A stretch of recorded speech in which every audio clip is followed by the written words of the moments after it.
And the collector of all these great stories, one woman, Annie Heilbrunn. Let's check in with her. She's down on the field. Annie. Mike, Mark, thank you guys so much. Getting ready to make his Padres debut along with Juan Soto. The two of them acquired from the Washington Nationals yesterday in what was a blockbuster trade. They flew to San Diego last night, spent today meeting their teammates and learning the organization and getting ready to play in what looks to be a sellout crowd here at Petco Park. But Mike and Mark, fun fact for you. When Nelson was signed by the Mets when he was 18, Jake Cronenworth, he was 4 years old, guys. Gotta love this game of baseball.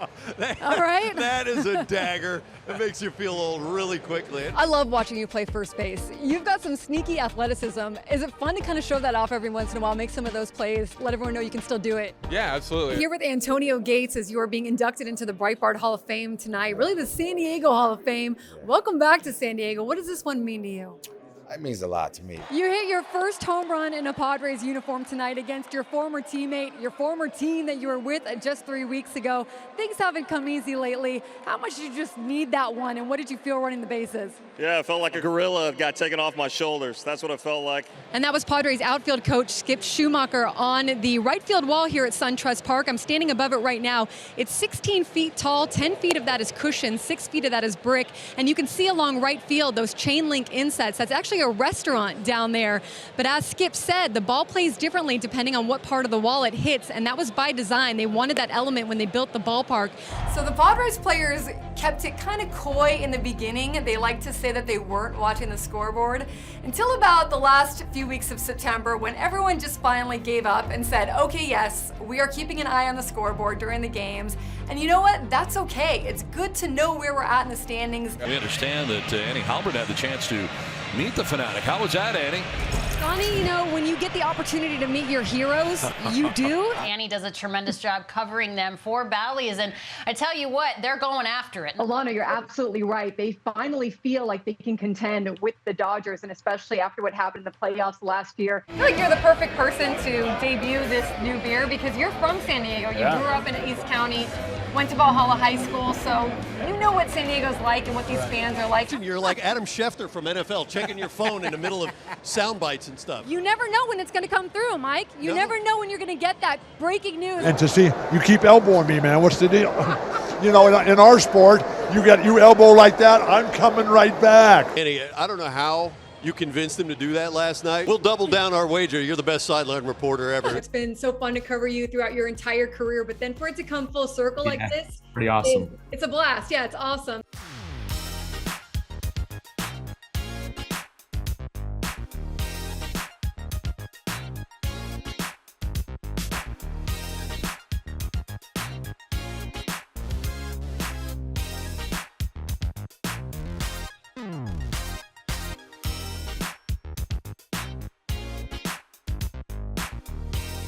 Sean Manaea actually grew up 90 minutes from here in Wadera, Indiana. He used to come to Wrigley Field as a kid for field trips and to catch a few games. He actually saw Greg Maddux pitch here. The man behind this Polaroid camera is Joe Musgrove, and those were some of the photos he's taking all month long. This was an idea inspired by the camping trips he and his girlfriend take. They always bring along a Polaroid camera, and he thought, why don't I bring one to the ballpark and snap photos of some of the big moments and memories from throughout the season. That's what he's been doing after home runs or in special situations.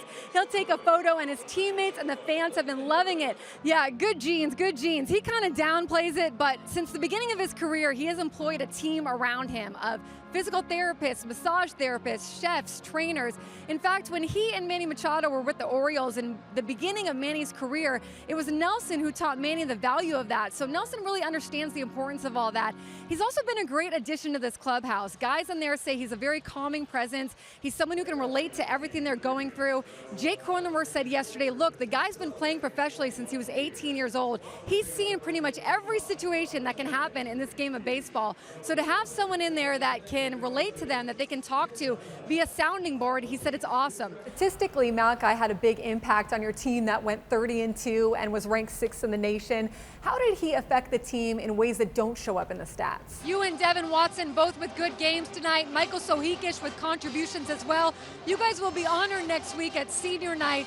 How meaningful are these next few weeks for you, knowing that this is it? It's everything to me. Halftime here at the Jenny Craig Pavilion, and we are tied between USD and Long Beach State. Well, Torero's head coach Sam Scholl proves you really can go home again.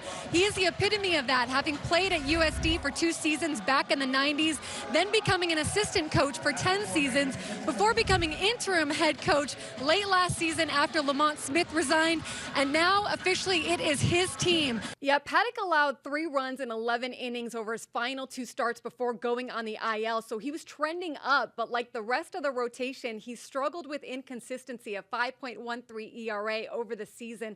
And the last time he faced the Diamondbacks, 5 earned runs in 2 1/3 innings pitched. Now, Joe Musgrove watched his sim game the other day, said he thought it was the best he's seen Paddock look all season. And if you remember when Paddock came off the injured list earlier this season, he came off renewed. He said the break was good for him mentally and physically. So we'll see if that's the case again today. Now, as far as a corresponding move, reliever Sean Anderson sent to AAA El Paso to make room for Paddock. And for more on tonight's starter, let's get it up to the guys in the booth, Don Orsillo and Mark Grant. Gentlemen. Thanks very much, Annie.